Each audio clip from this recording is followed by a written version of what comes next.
Hi friends, welcome to my channel. ನೀವಿನ್ನೂ ನಮ್ಮ YouTube ಚಾನಲ್ಗೆ ಜಾಯ್ನ್ ಆಗಿಲ್ಲ ಅಂದರೆ ವಿಡಿಯೋ ಕೆಳಗಡೆ ಕಾಣ್ತಿರೋ ರೆಡ್ ಸಬ್ಸ್ಕ್ರೈಬ್ ಬಟನ್ನ ಕ್ಲಿಕ್ ಮಾಡಿ ಹಾಗೂ ನಮ್ಮ ಎಲ್ಲ ವಿಡಿಯೋಗಳನ್ನು ಮೊಟ್ಟ ಮೊದಲನೇದಾಗಿ ನೋಡೋದಕ್ಕೆ ಪಕ್ಕದಲ್ಲಿರೋ ಬೆಲ್ ಐಕಾನ್ನ ಆಕ್ಟಿವೇಟ್ ಮಾಡ್ಕೊಳ್ಳಿ.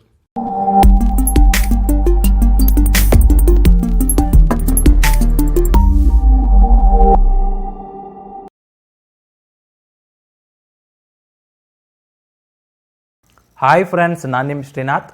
ಇವತ್ತಿನ ವಿಡಿಯೋದಲ್ಲಿ ನಾನು ನಿಮಗೆ ನಗು ತರಿಸುವಂಥ ಅತ್ಯಂತ ವಿಚಿತ್ರವಾದ ಆವಿಷ್ಕಾರಗಳ ಬಗ್ಗೆ ಮಾಹಿತಿ ತಿಳಿಸ್ಕೊಡ್ತೀನಿ. ಸೊ ಕಳೆದ ವಿಡಿಯೋದಲ್ಲಿ ನಾನು ಮನುಷ್ಯರಿಗೆ ತುಂಬ ಯೂಸ್ ಆಗುವಂಥ ಆವಿಷ್ಕಾರಗಳ ಬಗ್ಗೆ ವಿಡಿಯೋ ಮಾಡಿದ್ದೆ.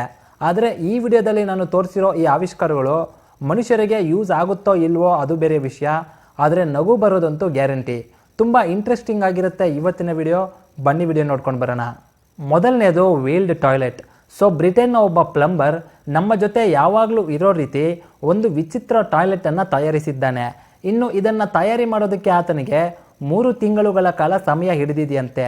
ಅಷ್ಟೇ ಅಲ್ಲದೆ ಈ ವಿಚಿತ್ರ ಟಾಯ್ಲೆಟ್ನಲ್ಲಿ ಒಂದು ವಾಟರ್ ಟ್ಯಾಂಕನ್ನು ಕೂಡ ಅಳವಡಿಸಲಾಗಿದೆ.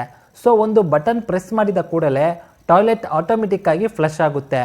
ಪೆಟ್ರೋಲ್ನ ಸಹಾಯದಿಂದ ನಡೆಯೋ ಈ ವಿಚಿತ್ರ ವೀಲ್ ಟಾಯ್ಲೆಟ್ ಗಂಟೆಗೆ 70 ಕಿಲೋಮೀಟರ್ ಸ್ಪೀಡ್ನಲ್ಲಿ ಚಲಿಸುವ ಸಾಮರ್ಥ್ಯ ಇದಕ್ಕೆ ಇದೆಯಂತೆ. ಎರಡನೇದು ಬಬಲ್ ಪೇಪರ್ ಸಿಮ್ಯುಲೇಟರ್. ಸೊ ಒಬ್ಬೊಬ್ರಿಗೂ ಯಾವುದೋ ಒಂದು ಅಭ್ಯಾಸ ಇದ್ದೇ ಇರುತ್ತೆ. ಉದಾಹರಣೆಗೆ ಉಗುರು ಕಡಿಯೋದು, ಪೆನ್ ಕ್ಯಾಪ್ನ ಅಗಿಯೋದು, ಈ ರೀತಿ ಅಭ್ಯಾಸಗಳು ಇರುತ್ತೆ. ಅದೇ ರೀತಿಯೇ ತುಂಬ ಜನಕ್ಕೆ ಬಬಲ್ ವ್ರ್ಯಾಪ್ನಲ್ಲಿರೋ ಬಬಲ್ಸ್ಗಳನ್ನು ಒಡೆದಾಕೋದಂದರೆ ತುಂಬ ಇಷ್ಟ. ಆದರೆ ಅವೆಲ್ಲ ಬಬಲ್ಸ್ಗಳು ಒಡೆದೋದ್ಮೇಲೆ ತುಂಬ ಜನಕ್ಕೆ ಇನ್ನೂ ಬೇಕು ಅಂತ ಅನಿಸುತ್ತೆ. ಸೊ ಅಂಥವ್ರಿಗೋಸ್ಕರನೇ ಜಪಾನ್ನ ಒಂದು ಕಂಪನಿ ಬಬಲ್ ವ್ರ್ಯಾಪ್ ಸಿಮ್ಯುಲೇಟರ್ನ ತಯಾರಿಸಿದ್ದಾರೆ. ಇನ್ನು ಇದರಲ್ಲಿ ನಾವು ಒಂದು ದಿನ ಪೂರ್ತಿ ಕೂತ್ಕೊಂಡು ಟೈಮ್ ವೇಸ್ಟ್ ಮಾಡಿದ್ರು ಆ ಬಬಲ್ಸ್ಗಳನ್ನು ನಮ್ಮ ಕೈಯಲ್ಲಿ ಒಡೆಯೋದಕ್ಕೆ ಸಾಧ್ಯ ಇಲ್ಲ. ಮೂರನೇದು ಫುಲ್ ಬಾಡಿ ಅಂಬ್ರೆಲಾ. ಸೊ ಇದೊಂದು ರೀತಿ ವಿಚಿತ್ರವಾದ ಛತ್ರಿ ಅಂತಲೇ ಹೇಳಬಹುದು. ಇನ್ನು ಈ ಅಂಬ್ರೆಲಾ ನಮ್ಮ ದೇಹದ ಅಡಿಯಿಂದ ಹಿಡಿದು ಮುಡಿವರೆಗೂ ಕವರ್ ಆಗುತ್ತೆ. ಆದ್ದರಿಂದ ಒಂದೇ ಒಂದು ಮಳೆ ಹನಿ ಕೂಡ ನಮ್ಮ ಮೈ ಮೇಲೆ ಬೀಳೋದಿಲ್ಲ.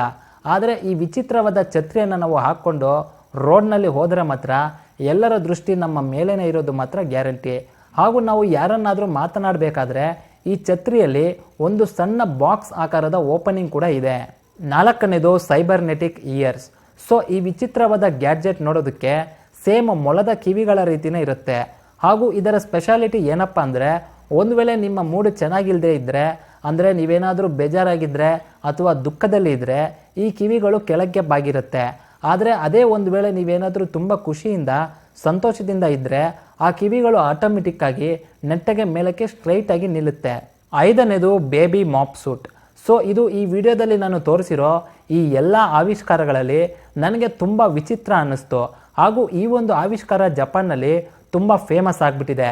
ಅದೇನೆಂದರೆ, ನಿಮ್ಮೆಲ್ಲರಿಗೂ ಗೊತ್ತಿರೋ ಹಾಗೆ ಒಂದು ಮನೆಯಲ್ಲಿ ಒಂದು ಮಗು ಅಂತ ಇದ್ದರೆ ಅದು ಮನೆ ಪೂರ್ತಿ ಅಂಬೆಗಾಲಿನಲ್ಲಿ ಓಡಾಡ್ತಾನೆ ಇರುತ್ತೆ.